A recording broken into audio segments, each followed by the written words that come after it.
PDSU assembly ముట్టడి ఉద్రిక్తకు దారితీసింది. విద్యాశాఖకు మంత్రిని కేటాయించారని, రాష్ట్ర బడ్జెట్లో విద్యారంగానికి 30% నిధులు ఇవ్వాలని విద్యార్థి సంఘాలు డిమాండ్ చేశాయి. ప్రభుత్వ నిబంధనలను ఉల్లంఘిస్తున్న కార్పొరేట్, ప్రైవేటు విద్యా సంస్థలపై చర్యలు తీసుకోవాలని కోరారు. ప్రభుత్వ విద్యా సంస్థల్లో మౌలిక వసతులు కల్పించాలని పీడీఎస్యూ నేతలు విజ్ఞప్తి చేశారు.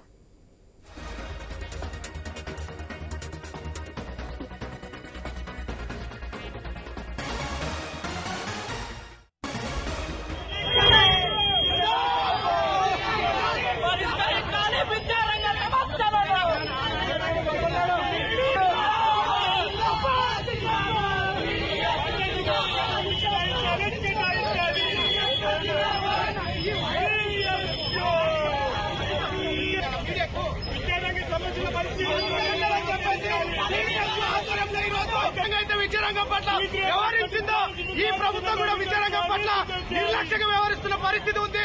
తక్షణమే విద్యాశాఖ మంత్రిని కేటాయించాలని, రాష్ట్రంలో ఉన్న విద్యారంగ సమస్యలు పరిష్కరించాలని పీడీఎస్యూ ఆధ్వర్యంలో ఈరోజు అసెంబ్లీ ముట్టడిస్తూ ఉన్నాం. ఈ అసెంబ్లీ ముట్టడి సందర్భంగా పోలీసులు అక్రమంగా అరెస్టుని తీవ్రంగా ఖండిస్తున్నామని చెప్పేసి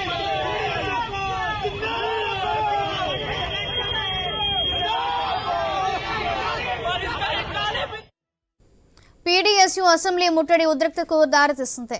విద్యాశాఖ మంత్రిని కేటాయించాలని, రాష్ట్ర బడ్జెట్లో విద్యారంగానికి 30% నిధులు ఇవ్వాలని విద్యార్థి సంఘాల నాయకులు డిమాండ్ చేశారు. రైట్, దీనికి సంబంధించిన మరింత సమాచారం మా ప్రతినిధి లహరి అందిస్తారు. లహరి,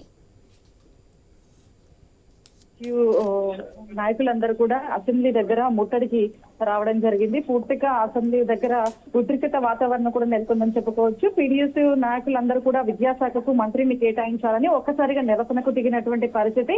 అయితే రాష్ట్ర బడ్జెట్ లో కూడా ఇటు విద్యారంగానికి కూడా 30% నిధులు కేటాయించాలని చెప్పేసి కూడా వాళ్ళు డిమాండ్ చేస్తున్నటువంటి పరిస్థితి. ఇప్పటికే చాలా ఇష్యూస్ కూడా రేజ్ అవుతున్నాయి విద్యా సంస్థల్లో.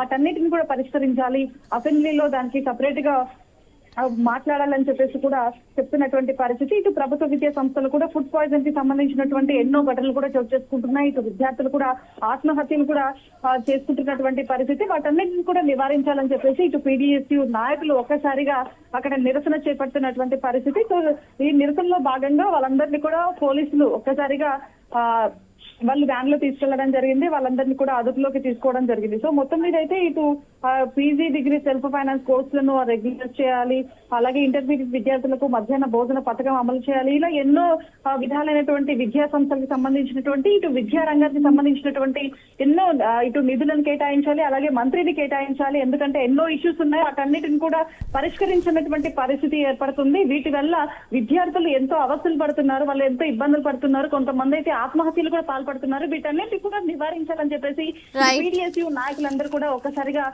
అసెంబ్లీ ముట్టడికి అయితే రావడం జరిగింది. వాళ్ళందరినీ కూడా పోలీసులు ఇటు దగ్గరలో ఉన్నటువంటి పిఎస్ అయితే తరలించడం జరిగింది. Soujanya. Right, thank you Lahari.